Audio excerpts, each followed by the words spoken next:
সেদিন ছিল রবিবার, আমরা 4 বন্ধু চা দোকানে বসে আছি। আসলে শীতের রাতে চা দোকানে বেশি কেউ আসে না। গ্রামগঞ্জে খুব ঠান্ডা পড়ে রাতে। আমাদের গ্রামেও খুব ঠান্ডা। তখন সন্ধ্যা 6টা বাজে। তপন কাকা আমাদের জন্যে আদা দিয়ে চা বানাচ্ছে। ঠিক ওই সময় রামু কাকা হারিকেন নিয়ে চা দোকানে এলেন। রামু কাকা চাষবাস করেন, তার এটা রোজের ঠেক। রামু কাকা, কিরে তোরা এত ঠান্ডায় বসে আছিস?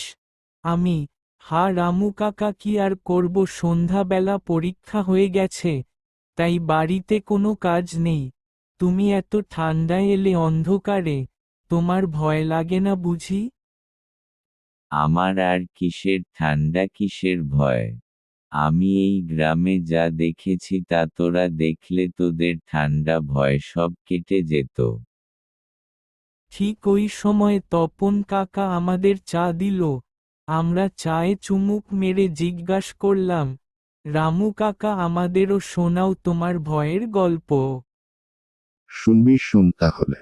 একবার শীতকালে আমি চাষ করে বিকেলে বাড়ি এসে খেয়ে দেয়ে ঠিক সন্ধে বেলা বাড়ি থেকে বেরোই অন্য দিনের মতো।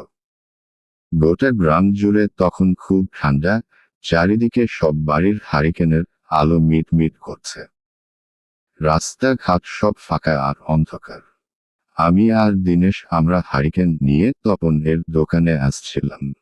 তখন সন্ধে 7টা বাজে। হঠাৎ বাবুকুল মোড়ে, শুনবি, শুন তাহলে। একবার শীতকালে আমি চাষ করে বিকেলে বাড়ি এসে খেয়ে দেয়ে ঠিক সন্ধে বেলা বাড়ি থেকে বেরোই অন্য দিনের মতো। গোটা গ্রাম জুড়ে তখন খুব ঠান্ডা, চারিদিকে সব বাড়ির হারিকেনের আলো মিটমিট করছে। রাস্তাঘাট সব ফাঁকা আর অন্ধকার। আমি আর দিনেশ আমরা হারিকেন নিয়ে তপনের দোকানে আসছিলাম। তখন সন্ধে 7টা বাজে। হঠাৎ বাবুকুল মোড়ের যে বাঁশবাগানটা আছে ওখানে দেখি একজন বাবু দাঁড়িয়ে আছে। তিনি আমাদের দাঁড় করালেন।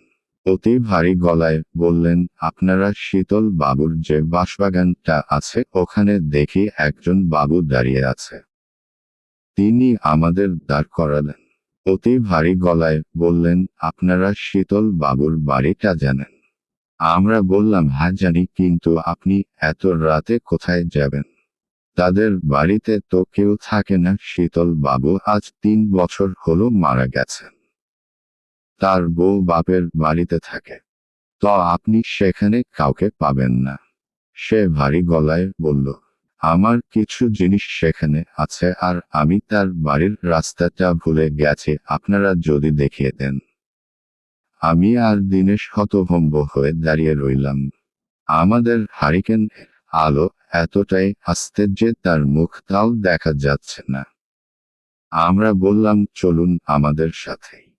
শীতল বাবুর বাড়িটা বাবুকুল মোড় থেকে 5 মিনিটের রাস্তা। আমরা যেতে থাকলাম, সে আমাদের সাথে সাথে আসতে থাকলো। আমরা তাকে জিজ্ঞেস করলাম, আপনি কি শীতল বাবুর কোনো আত্মীয়? উনি কিছু বললেন না। ওনাকে কিছু বলতে না দেখে আমরা আবার চলতে লাগলাম। ঠান্ডা তখন খুব লাগছে, গ্রামের সব লোকেরা যে যার বাড়িতে। আমরা মনে মনে ভাবলাম, আজ তপন এর চাটা মনে হয় আর খাওয়া হবে না, যদিও তখন সবে 7টা বাজে।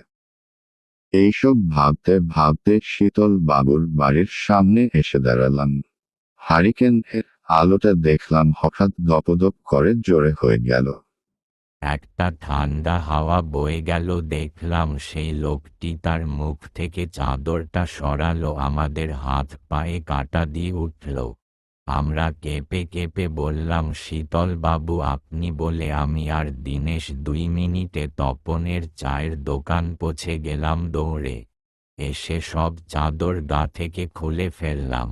গায়ে কাঁটা দিয়ে ঘেমে আমরা অস্থির হয়ে বসে চা খেলাম। তারপর থেকে আমাদের আর ভয় লাগে না।